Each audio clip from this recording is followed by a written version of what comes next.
2 et 3 et automatiquement le stylo est devenu rouge. Coup de baguette magique, je peux peut-être le faire complètement disparaître. Le bouchon disparaît réellement, l'étiquette présente des deux côtés du stabilo, derrière et au-dessus comme ça, on peut se rendre compte qu'on est totalement effacé. Et salut, c'est la rentrée, c'est le moment de retrouver tout le monde autour de vous. Vous allez peut-être avoir besoin de tours de magie faciles à apprendre, faciles à faire et pourtant très impressionnants pour tous les impressionner. Et c'est pour ça qu'aujourd'hui je vous présente 5 tours de magie que vous pourrez réaliser en cours, à l'école, n'importe quoi, avec simplement des objets que vous pourrez trouver facilement sur vous, dans votre trousse, etc. Si cette vidéo te plaît, tu peux me le faire savoir en cliquant sur le petit pouce en l'air et en t'abonnant juste en dessous de la vidéo. Et moi je te laisse regarder. Je prends un stylo bic tout à fait ordinaire qui pourrait bien sûr être donné à examiner, etc. L'important c'est juste d'avoir une baguette magique et un objet. Tout à fait ordinaire. Je prends le capuchon ici qui va me servir de l'objet à faire disparaître et je le mets dans ma main et attention, en donnant un coup de baguette magique, 2 coups de baguette magique et 3 coups de baguette magique, je peux peut-être le faire complètement disparaître. Explication.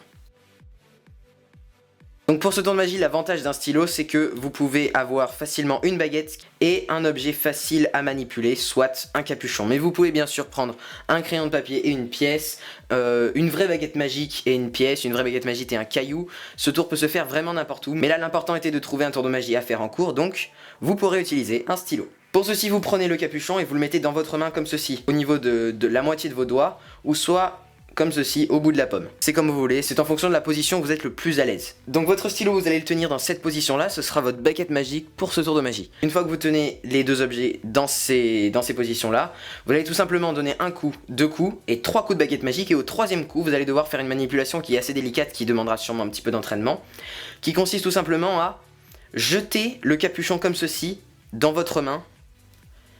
Et vous allez rapidement, légèrement ouvrir les doigts comme ceci. Pour cacher ce mouvement là, je vous conseille de, au bout du 3e coup, un petit peu cacher le capuchon avec votre main qui tient la baguette magique, comme ceci, pour que le fait de ouvrir les doigts soit légèrement caché. Là mes doigts sont verts mais c'est légèrement caché, et donc ensuite vous allez en quelque sorte devoir envoyer votre capuchon comme ceci et le rattraper. Donc comme je vous dis, vous avez besoin d'un petit peu d'entraînement, mais une fois que c'est fait, le tour de magie peut être très bien. Il suffit juste de passer la main légèrement devant au dernier moment, ouvrir légèrement les doigts et venir rattraper le capuchon dans cette position là. Et donc à la fin du tour, vous devez avoir cette position là, la baguette magique ici, ainsi que le capuchon dans la main. Donc ça donne quelque chose comme ceci, un coup de baguette magique, 2 coups de baguette magique, 3 coups de baguette magique. Vous avez peut-être vu cette fois mes doigts qui se sont verts, mais du premier coup et dans la vie réelle en plus, le spectateur n'y verra absolument rien. L'important est juste de maîtriser votre angle de vue. Tour suivant. Et donc pour ce tour, j'aurai juste besoin d'un simple stylo bleu, bic, tout à fait ordinaire, ok, qu'on peut trouver à peu près n'importe où. Et tout simplement, je vais venir le faire changer de couleur en le faisant passer comme ceci derrière ma main au bout de 1, 2 et 3. Et automatiquement, le stylo est devenu rouge. Explication. Pour ce tour de magie, vous aurez besoin d'un stylo bleu et d'un stylo rouge. J'ai déjà fait les explications de ce tour de magie, je vous la mets en fiche juste là-haut, qui sera un petit peu plus détaillée que celle-ci, car je vais essayer d'être un petit peu rapide, car il y a plusieurs autres tours à expliquer dans cette vidéo. Donc, vous allez devoir maîtriser l'empalmage de stylo, c'est-à-dire que vous positionnez le stylo dans cette position-là, vous mettez le pouce par-dessus la mine, et en rabattant avec votre majeur, vous seriez capable de le cacher comme ceci, derrière votre poignet et votre main. Donc ça donne quelque chose comme ceci, vous devez être capable de le maîtriser rapidement, comme ceci. Et donc, vu du spectateur, ça donne quelque chose comme ceci, vous secouez et hop, vous êtes capable de faire disparaître le stylo, puis de le faire réapparaître. Donc, vous allez devoir le maîtriser bien sûr des 2 mains. Donc vous commencez ce tour avec un stylo empalmé dans votre main comme ceci. Donc une fois que c'est fait, vous prenez votre stylo prêt à être empalmé, c'est-à-dire dans cette position-là, et vous le mettez plutôt vertical, ça permet un petit peu de cacher. Et donc une fois que vous allez être prêt à changer le stylo de couleur, vous allez le passer derrière votre main et le rabattre comme ceci, dans la position qu'on a vue tout à l'heure, et en même temps faire apparaître l'autre stylo, c'est-à-dire faire le geste inverse. Pour faire réapparaître un stylo, une fois qu'il est comme ça, vous allez juste pousser avec votre pouce comme ceci et tendre votre majeur, comme ceci. Ça permet de faire réapparaître le stylo. Celui-ci, vous allez devoir les faire réapparaître. Vous devez positionner les stylos comme ceci, car sinon il y aura un changement de sens et le spectateur peut le comprendre. Donc une fois que c'est bon, vous passez votre stylo derrière votre main, vous empalmez celui-là, et vous faites réapparaître celui-ci. Et donc, fait très rapidement, ça donnera l'impression au spectateur que le stylo a changé de couleur. Je vous le rappelle, vous pouvez aller voir la vidéo là-dessus, ou sinon vous pouvez revenir à la démonstration pour vous rendre compte de l'effet que ça peut donner. Comme ceci. Vu de ce côté, ça paraît pas si incroyable, mais c'est le principe de la magie. Tour suivant. Ensuite pour ce tour de magie j'aurai besoin d'un petit stabilo, jaune tout à fait ordinaire, ok, qui a tout simplement une petite écriture stabilo, swing cool, comme ceci, et qui est bien sûr présente des deux côtés du surligneur, ok. Et tout simplement cette petite écriture je vais m'amuser à la faire disparaître, donc comme ceci, il suffit juste de passer sa main devant comme ça, de frotter, et on peut se rendre compte que voilà, la petite étiquette disparaît complètement, et bien sûr celle-ci disparaît des deux côtés du surligneur, ok. Par contre, elle est juste ici dans ma main, elle est en mode invisible, il suffit juste que je la repasse comme ceci de par-dessus et on peut se rendre compte que, en effet, l'écriture disparaît et réapparaît, pardon, et bien sûr elle réapparaît des deux côtés du stabilo. Et attention, maintenant on va essayer de changer un petit peu, je vais juste venir frotter de ce côté-là, là, comme ceci, et on peut se rendre compte qu'en effet, l'écriture stabilo reste de ce côté-là, mais de ce côté-là, elle a complètement disparu. Explication. Pour ce tour de magie, il n'y a qu'une seule manipulation qui est nécessaire, et qui est tout simplement de faire pivoter le stabilo comme ceci sur vos doigts, en poussant avec votre pouce. Donc pour ceci, vous tenez votre stabilo avec votre index et votre majeur, comme ceci sur la phalange au bout du doigt, et votre pouce par-dessus. Pour faire pivoter votre stabilo, vous allez juste pousser avec votre pouce comme ceci, pour la faire pivoter et mettre le stabilo en bord de vos doigts.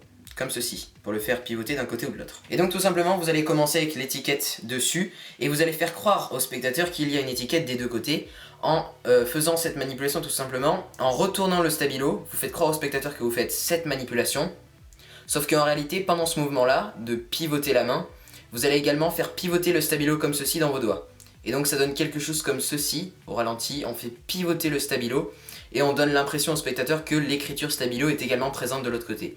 Sauf que faites rapidement, ça donne quelque chose comme ceci. Voilà, l'écriture stabilo est présente des deux côtés. Donc faut juste vous trouver un stabilo qui est comme ceci, avec une étiquette d'un côté, et qui est plutôt fin. Donc ensuite, une fois que vous avez donné l'impression à votre spectateur en faisant pivoter comme ceci votre main et vos doigts en même temps, vous allez tout simplement lui dire que vous serez capable d'effacer cette petite encre qui est sur ce côté-là, en passant votre main dessus comme ceci. Sauf qu'en passant votre main dessus, vous allez tout simplement faire pivoter le stabilo, comme ceci. L'écriture est encore derrière, hein, j'ai juste fait pivoter le stabilo. Sauf que le spectateur, vous allez devoir lui donner l'impression que l'écriture a disparu des deux côtés. En faisant la même manipulation que tout à l'heure, vous faites pivoter la main et en même temps vous faites pivoter vos doigts. Comme ceci. Et donc du coup on retrouve ici l'impression que le stabilo n'a plus d'étiquette, alors qu'en réalité, de ce côté-là il y a l'étiquette et de ce côté-là elle n'y est pas. Ensuite pour faire réapparaître l'étiquette, vous faites exactement la même chose, vous passez votre main, vous faites pivoter, vous montrez que l'étiquette est réapparue et ensuite vous remontrez, en faisant pivoter main et doigt en même temps, que l'étiquette est réapparue. Une fois que c'est fait, vous allez donc rendre le stabilo dans son vrai état, c'est-à-dire d'un côté une étiquette et d'un côté pas d'étiquette, comme ça vous allez ensuite pouvoir donner le stabilo à examiner. Pour ceci c'est très simple, vous avez juste à frotter derrière ou faire un truc comme ça, un petit claquement de doigts, comme vous voulez, vous avez vraiment le choix. Et donc tout simplement, vous avez juste ensuite à vraiment pivoter le stabilo, ne pas faire ce mouvement là, cette fois juste pivoter votre main comme ceci, et montrer qu'il n'y a pas d'étiquette de ce côté là, mais qu'il y en a une ici. L'avantage du stabilo c'est tout simplement que, à part l'étiquette, rien ne change entre un côté et l'autre, et du coup on peut donner cette illusion que l'étiquette est à la fois des deux côtés, ou alors que il n'y a rien des deux côtés. C'est l'avantage du stabilo. Ça peut également se faire, je pense, avec un briquet qui a une petite étiquette d'un côté ou quelque chose comme ça. Et donc une fois que vous avez dit à votre spectateur que l'étiquette est de ce côté-là et que derrière il n'y a rien, vous pouvez ensuite le donner à examiner, il n'y a pas de problème avec ça. Tour suivant. Pour ce tour j'ai avec moi un tube de colle. Je vais juste retirer le bouchon comme ceci et je vais le faire disparaître. Donc pour ceci c'est très simple, je le dépose comme ceci au creux de ma main, je le mets finalement dans cette main là et attention, en faisant 1, 2, 3, au bout du troisième claquement de doigts, le bouchon disparaît réellement de ma main. Explication. Pour ce tour c'est très simple, vous aurez juste besoin d'un bouchon de colle, d'un bouchon de stylo, d'une gomme un peu petite, etc.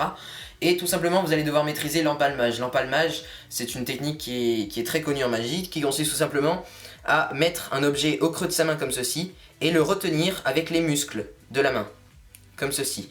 Donc ici je donne l'impression que je pose le bouchon de colle dans ma main, mais en réalité je le garde au creux de celle-ci. Donc tout simplement vous allez devoir apprendre à le mettre dans le creux de votre main et serrer avec votre pouce. Faire rapprocher votre pouce et votre auriculaire comme ceci, sans trop qu'ils se touchent pour pas que ce soit suspect. Et donc tout simplement, si vous serrez un petit peu comme ceci, on peut se rendre compte que le bouchon de colle, enfin l'objet qui est au creux de votre main va tenir à partir du moment où vous n'écartez pas les doigts. Donc tout simplement, dans le mouvement de basculer votre main par-dessus pour faire en gros cette manipulation là, et bien vous allez finalement, en passant votre main par-dessus, retenir le bouchon avec la technique de l'empalmage, comme ceci, et en même temps refermer votre main, de manière à donner l'impression que vous avez jeté le bouchon à l'intérieur, alors qu'en fait vous l'avez gardé dans celle-ci. Donc je recommence, vous avez le bouchon dans cette main-là, vous passez la main par-dessus, vous donnez l'illusion de fermer votre main avec le bouchon, et vous faites disparaître ensuite le bouchon. Et enfin, pour ce dernier tour de magie, j'aurai besoin d'un simple stylo et d'un post-it, tout à fait ordinaire, ok? Je vais tout simplement prendre le stylo et venir transpercer le post-it avec en donnant un grand coup sec comme ceci. Voilà. Net, sans bavure, directement comme ceci, ok? On voit que donc le stylo est à travers le post-it, sauf que ce qui est assez incroyable, parce que pour l'instant il n'y a rien d'anormal, je vais être capable d'enlever le stylo du post-it comme ceci. Et on peut remarquer qu'en effet, il n'y a absolument aucune marque sur le post-it. Et bien sûr, voilà, le stylo marche encore. Voilà, il n'y a rien d'anormal. Explication. Finalement, quand je vous ai dit que ce stylo n'avait rien d'anormal, bah, c'était pas forcément vrai. Tout simplement, on retrouve qu'ici, il y a une mine qui est aimantée, et de l'autre côté, une vraie mine avec laquelle vous pouvez écrire. Celle-ci sera cachée par le bouchon du stylo. Et donc tout simplement, vous prenez un post-it, un mouchoir, une carte d'identité, une carte, un cahier, ce que vous voulez. L'important c'est d'avoir un truc assez fin. Et donc vous allez devoir donner l'illusion de transpercer le post-it avec le stylo, mais en réalité vous allez juste enlever la mine et la replacer derrière. Comme ceci, là vous voyez, j'ai juste enlevé la mine et je l'ai placée derrière. Pour ceci, comment faire? Vous prenez le post-it, vous prenez le prétexte de vous gratter le bras ou de remonter vos manches c'est l'idéal. Et donc pour ceci, vous allez positionner le stylo comme ceci, derrière le post-it, dans cette position-là. Le post-it est tenu par le pouce et les 4 doigts, et le stylo est entre les 4 doigts est tenu à travers le post-it par le pouce. Donc vous obtenez cette position-là, et dans le prétexte de remonter vos manches ou de vous gratter le bras, vous allez obtenir cette position qui va vous permettre ensuite de, en gros, prendre le stylo comme ceci, mais garder la mine, vous tenez la mine, vous la tenez bien, et donc vous enlevez le stylo sans la mine, et donc il vous reste la mine dans la main. Donc une fois que vous avez cette position, je rappelle, vous allez tout simplement garder la mine dans votre main et retirer le stylo, et ceci en pivotant la main comme ceci pour donner l'illusion que la mine est encore là, mais vous la cachez, donc du coup le spectateur ne peut pas s'en rendre compte. Vous allez donc prendre le stylo et pivoter directement la main. La mine est restée entre le post-it et le majeur. Donc une fois que vous avez fait ceci, vous allez donner un grand coup sec sur le post-it. Vous le posez, en fait vous le posez simplement sur le post-it, et derrière vous allez juste lâcher la mine. Et si vous lâchez, la mine va directement se positionner droite sur le post-it grâce à l'aimant qu'il y a entre le post-it et la mine. Donc je rappelle, sous prétexte de vous gratter le bras, vous obtenez cette position là. Vous allez ensuite pivoter votre main, mais garder la mine sous le post-it. Ensuite donner un grand coup sec, mais avec un stylo qui n'a pas de mine. Vous le positionnez juste sur le post-it, vous cherchez un petit peu la mine, et quand vous avez trouvé la mine, vous lâchez les deux. La mine va se s'aimanter au stylo, et donc une fois que vous avez cette position là, vous allez dire que vous êtes capable de enlever le stylo sans faire aucun trou. Et donc pour ceci, vous donnez un coup sec en décalant le stylo vers un bord du post-it, si possible le bord le plus proche, mais bon moi je vous mets le bord le plus loin, comme ça vous pouvez voir à quoi ça ressemble. Et là il y avait de la colle, super. Et donc en donnant un coup sec, vous allez faire ce geste là. Enlever la mine du post-it. Et ensuite vous pouvez montrer que le post-it n'a aucun trou. Pour enlever la mine, c'est très simple, vous prenez le stylo comme ceci, vous cachez la mine avec vos doigts, et vous donnez le stylo à examiner. Vous avez enlevé la mine et vous l'avez gardé enveloppé dans votre annulaire. Et ensuite vous pouvez bien sûr enlever le capuchon et montrer que le stylo marche parfaitement. Vous pouvez faire des dessins sur le post-it car maintenant le stylo est parfaitement examinable. Le spectateur peut shooter dans cette mine là, c'est un stylo normal à partir du moment où il n'y a plus la mine aimantée. Voilà, donc j'espère que cette vidéo t'a plu. Si c'est le cas, tu peux me le savoir en cliquant sur le petit pouce en l'air, en t'abonnant à ma chaîne juste ici. Et autour, je te mets à disposition 2 autres vidéos, j'espère qu'elles te plairont. En attendant, je te dis à bientôt dans une prochaine vidéo. Salut!